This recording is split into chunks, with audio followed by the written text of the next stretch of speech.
इस पृथ्वी पर जितनी साधनाएं पैदा हुई हैं अध्यात्म जगत में, उन सब का सार सिर्फ इतना ही है कि कैसे हम अपने मूल स्वरूप को उपलब्ध हो जाए। मूल स्वरूप को उपलब्ध होने की प्रक्रिया क्या है?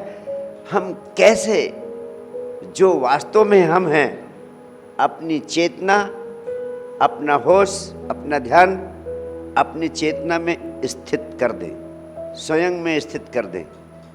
हम पूरे जीवन बाहर बाहर के संसार में भागते रहते हैं, लेकिन भीतर के जगत में जहाँ सबसे बड़ा खजाना इस जीवन का छिपा हुआ है, उस खजाने से हमारा कोई संपर्क नहीं हो पाता।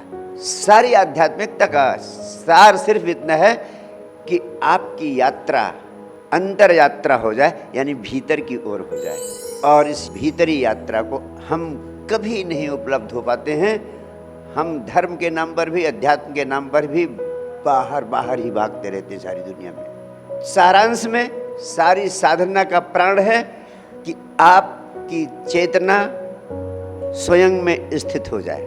वही जिसको भगवान कृष्ण गीता में कहते हैं, स्थित प्रज्ञ की अवस्था आ जाए। स्थित प्रज्ञ का अर्थ है सुख में, दुख में, हानि में, लाभ में, जय में, पराजय में जो एक जैसा बना रहे, वही स्थित प्रज्ञ है, वही योगी है, वही आध्यात्मिक है, वही सिद्ध है और वही परम आनंद को उपलब्ध हो जाता है। और इस अवस्था को पाने के लिए आप अपनी जीवन ऊर्जा को जो बाहर बाहर भाग रही है, कैसे अंतर्मुखी कर लें। जो आप हैं उसके केंद्र में आपकी ऊर्जा पहुंचने लगे और वहां स्थित हो जाए। आप हैं क्या? गौर से सुने, गौर से समझे। आप हैं क्या? आप ये शरीर नहीं है, आप ये विचार नहीं हैं, आप अपनी भावनाएं भी नहीं हैं। ये तीन परतें हैं आपके व्यक्तित्व की, शरीर, विचार और भाव। इन तीन परतों के भीतर एक सूक्ष्म प्रकाश के रूप में आपकी चेतना है, कॉन्शसनेस जिसको कहते हैं। उस कॉन्शसनेस को, उस चेतना को ही ऋषियों ने, अध्यात्म के वैज्ञानिकों ने आत्मा की संज्ञा दी है। वो आत्मा ही सब कुछ है, आत्मा ही आपकी ऊर्जा है। उसी को आज के अध्यात्म के वैज्ञानिक होश कहते हैं। क्या कहते हैं? होश, अवेयरनेस।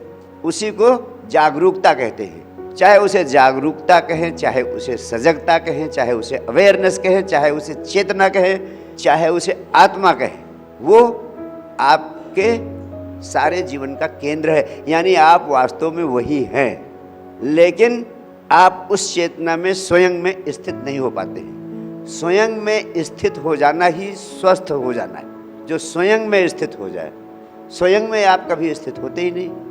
स्वस्थ जैसा शब्द पूरी दुनिया में और कहीं नहीं।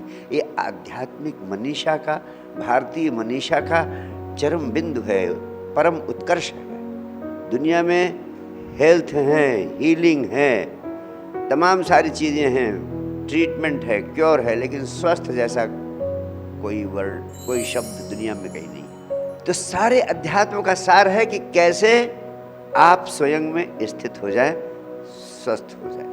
और आपके पास साधन क्या है और आपके पास बाधा क्या है? जो बाधाएं हैं वही साधन बन जाएं। आप शरीर के तल पे जीते हैं, या विचारों के तल पे जीते हैं, या भावनाओं के तल पे जीते हैं, चेतना का आपको कोई पता नहीं है। जरा सा भी आपको अनुभव नहीं है चेतना का। उस चेतना के अनुभव में ले जाने का विज्ञान क्या है? आपके संपूर्ण जीवन का केंद्र है आपकी आत्मा, और उस आत्मा में स्थित हो जाना ही स्वयं में स्थित हो जाना है।